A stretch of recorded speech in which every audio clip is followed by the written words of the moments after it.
In the second part of our fishing special, Yvonne Tahana talks with people from 3 iwi, Ngati Ranginui, Ngati Porou and Ngati Kahungunu, to find out what benefit they're reaping from this multi-million-dollar industry.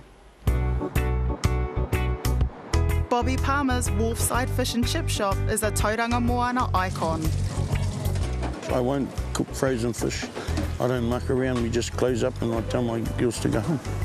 And we'll open the next day when there's fish available. I don't want to be the richest little Maori in town, I just want to be the happiest. He's been here for 21 years, but he's also owned trawlers, run a mussel factory and fished his own quota. It's a small water empire, but one he runs for his whānau. My sister's our accountant. My niece is the office person. We run quite a good business because we trust each other, you know. His boys will take over the business one day. Brent's a champion cutter and is in charge of supplying the family's 4 shops with fish.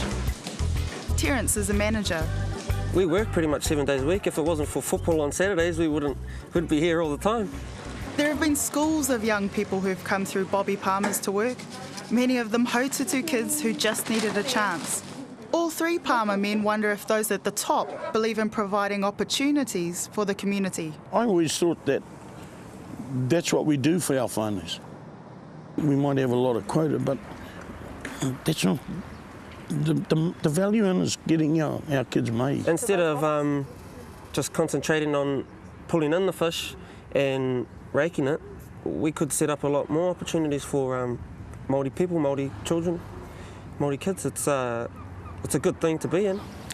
And it's quite frustrating, really. But consultant Patrick Nicholas says the future is about working smarter, not harder. There's only one sort of thing we can grow in Tauranga Harbour, and that's gui duck or deep water clam, because it does not require any ropes and buoys and other obstructions. We've got a very busy harbour here. There's a trial going on in the harbour testing the viability of farming the clams, which can sell for $300 each in the Chinese market. But he says fishing profits don't have to be re-pumped into the industry. In the past, Ngati Ranginui has invested in Apple, Fisher & Paykel Healthcare and a dental technology business. Fishing is what's called a mature industry, and sunset industry, it's going, and maybe we should be investing in businesses like that.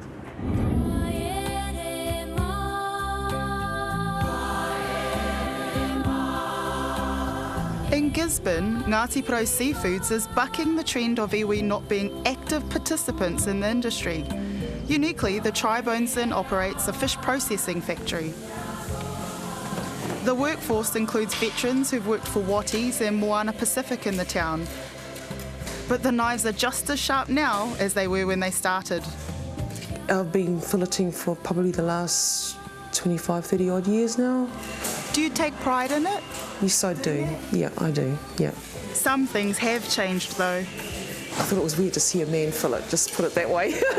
I always thought it was a woman's job. Over the years, cycles of boom and bust have had a real human cost. We've seen the ups and downs in the fishing industry, from doing tonnage and tonnage, working 12 hours a day, 7 days a week, right down to basically what it is now. We're basically working 40 hours a week now, not 70. Yeah, over the years I've seen a lot of redundancies, which has been a sad time, and I think that me and Karen have just been lucky enough to still be here. They're proud to be part of an iwi business.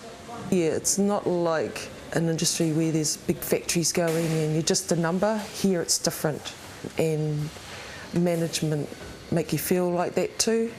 Seeing how it's developed just over the last few years, it's come a long way, yeah, and I can see a big future for this company in our area. Unlike the birds down the coast, Ngati Kahungunu isn't getting a free lunch. They're one of the few iwi to actually go fishing. So there's about 80 people on the water fishing in our 14 boats, because it's not just about making profit by the product you sell. It's about the multipliers around whānau, a whānau getting their part of the fishery settlement. through jobs, through scholarships, through sponsorship, through iwi events. Over the last 5 years, I think we'll make $2.5 to $3 million a year from our fisheries. We've been putting away $2 million a year, and we bought a farm to diversify. A training institute will be part of the farm, and the iwi want to produce scientists, food technologists, and most importantly for the fish, storytellers. Often we think fish is just the end product, what you see on your plate. But there's a whole whakapapa, all the way back to tangaro, all the way back to hina, and all the way back to tawhiri mate and others. Well, one thing that's been missing in all our debates, over the last 30 years about fish, is that the fish still run according to the moon, and according to the tides, and according to the sun, and according to the winds. And fish have just become too commoditised, and we've forgot the whakapapa. His dream is to reconnect people with the sea. Skippers of the tribe's wakahaurua could captain the iwi's trawlers, for example. Ngāhiwi supports the big fish, but says it's disappointing Sealord has shrunken to a shade of its former self. Iwi working together, pooling fishing resources, is the way of the future. And I think the biggest threat to the Māori fisheries is Māori, because we still see ourselves as cut up into whānau hapu or iwi, and we're too small even as iwi.